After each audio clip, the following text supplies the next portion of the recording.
mg de farine, 175 g de sucre, une cuillère à café de sel, une gousse de vanille, 2 cuillères à soupe de rhum, 20 g de beurre, 4 œufs, 325 g de pruneaux et 75 cl de lait.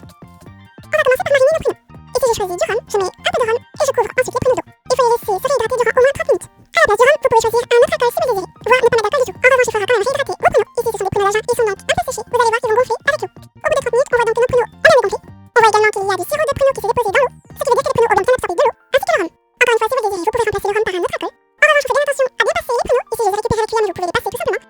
Il faut éviter d'avoir un maximum de jus pour les gâteaux. On va ensuite s'occuper du gâteau. Pour ça, on commence par ajouter le sucre à nos œufs et on va battre assez longuement pour pouvoir y incorporer un peu d'air. On veut que notre flan soit assez aéré pour pouvoir gonfler à la cuisson, mais attention, on ne veut pas non plus qu'il y ait trop d'air, sinon il va trop gonfler et lorsqu'il va refroidir, il va s'abaisser et laisser un trop gros trou. Il faut qu'il se lève juste un peu. On va donc en gros juste avant le blanchissement de nos œufs. Lorsqu'il commence à y avoir pas mal de bulles, le mélange devrait être bon. Ici, je rajoute le sel et le sucre vanillé et ensuite j'incorpore la farine. Si vous voulez mettre une gousse de vanille, il faudra au préalable chauffer du lait avec la gousse de vanille et laisser infuser pendant au moins une demi-heure. Si vous utilisez la gousse de vanille, il faudra donc vous y prendre d'abord avec le lait et ensuite à faire mariner les pruneaux et le lait ensemble. Ici, j'incorpore la farine petit à petit pour éviter d'avoir des grumeaux. Je le mets en 3 fois. À la fin, on voit que le mélange devient assez compact. Le fait qu'il soit compact va aider la fourchette à passer un peu plus difficilement et donc à raccrocher les grumeaux qu'il y a dans notre pâte. Si vous désirez, vous pouvez également chauffer le lait, même si vous utilisez du sucre vanillé. Cela permettra également de dissoudre les grumeaux si vous en avez.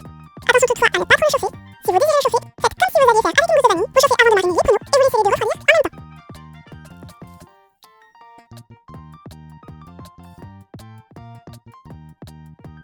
On va donc incorporer le lait, qu'il soit vanillé ou pas. J'incorpore d'abord un petit peu pour pouvoir détendre la pâte. Ainsi on pourra incorporer le reste du lait beaucoup plus facilement. Ici je continue à incorporer petit à petit, mais si vous le désirez, une fois que vous avez détendu la pâte, vous pouvez tout incorporer d'un coup. On obtient à la fin comme une pâte à crêpes encore un peu plus liquide. Le mélange doit vraiment être assez liquide.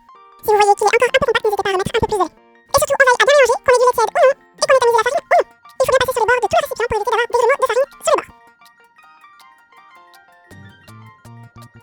Une fois qu'on a fait notre pâte, on va faire fondre notre beurre. On y va doucement pour fondre le beurre, et ensuite on l'incorpore à la pâte. Le beurre sert essentiellement à ce que la pâte ne colle pas à la fin de la cuisson. Si vous désirez, en plus de ce beurre-là, vous pouvez mettre du beurre dans le moule que vous allez utiliser pour éviter vraiment que la pâte ne colle. Normalement, si vous avez un plat qui n'adhère pas de trop avec le beurre qu'il y a déjà dans notre pâte, cela devrait être suffisant. Surtout que les pruneaux seront dans le fond et vont donc prendre encore un peu de jus. On va donc dresser le gâteau, pour ça on met les pruneaux dans le fond. Ici, pour 325 g de pruneaux, je prends un plat plutôt grand. Il faut éviter que les pruneaux soient trop serrés. Ils ont pas mal de goût, surtout qu'ici on a mis de l'alcool. On essaye donc de faire en sorte qu'il y ait quand même un peu d'espace dans le fond de notre plat. Et on veille encore une fois à ce qu'il n'y ait pas de jus puisque eux-mêmes vont en refaire. Et ensuite, on met la pâte par-dessus. Ici, je vais d'abord doucement puisque j'ai bien réparti mes pruneaux. Si on y va trop vite d'un coup, les pruneaux vont bouger et risquent de faire des tas de pruneaux. On y va donc doucement. Et quasiment à la fin, on verse le restant de la pâte.